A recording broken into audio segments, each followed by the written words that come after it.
লোকসভার অধ্যক্ষ। লোকসভার সভাপতিকে বলা হয় অধ্যক্ষ বা স্পিকার।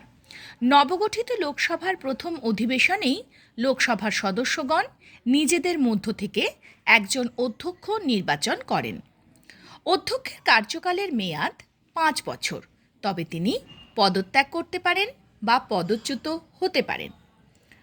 অধ্যক্ষের প্রধান কাজ লোকসভার বিতর্ক ও আলোচনা নিয়ন্ত্রণ করা, সভার শান্তি শৃঙ্খলা বজায় রাখা, কেউ অপ্রাসঙ্গিক বা অশালীন মন্তব্য করলে বা আচরণ করলে অধ্যক্ষ তাকে সংযত হতে বলেন, প্রয়োজনে বহিষ্কার করতে পারেন।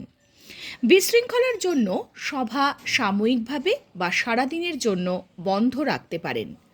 সভায় কোন প্রস্তাব উত্থাপন হবে, কোন বিষয়ে আলোচনা হবে, কোন সদস্য কতক্ষণ বলবে ইত্যাদি বিষয় তিনি ঠিক করেন। অধ্যক্ষের নির্দেশে ভোট গ্রহণ হয়, ভোটের ফল তিনিই ঘোষণা করেন। কোনো বিল অর্থ বিল কিনা তা নির্ধারণ করেন। লোকসভার সদস্যদের বিশেষ অধিকারগুলি তিনিই রক্ষা করেন। একজন সদস্য অন্য সদস্যের অবমাননা করলে সে বিষয়ে অধ্যক্ষ পদক্ষেপ নেন। অধ্যক্ষ লোকসভা ও রাষ্ট্রপতির মধ্যে যোগসূত্র বজায় রাখেন। লোকসভা ও রাজ্যসভার যৌথ অধিবেশনের সভাপতিত্ব করেন অধ্যক্ষ। ভারতীয় গণতন্ত্রে অধ্যক্ষের পদটি সুপ্রিম কোর্টের প্রধান বিচারপতির সমতুল্য, তাই এই পদটি খুবই গুরুত্বপূর্ণ।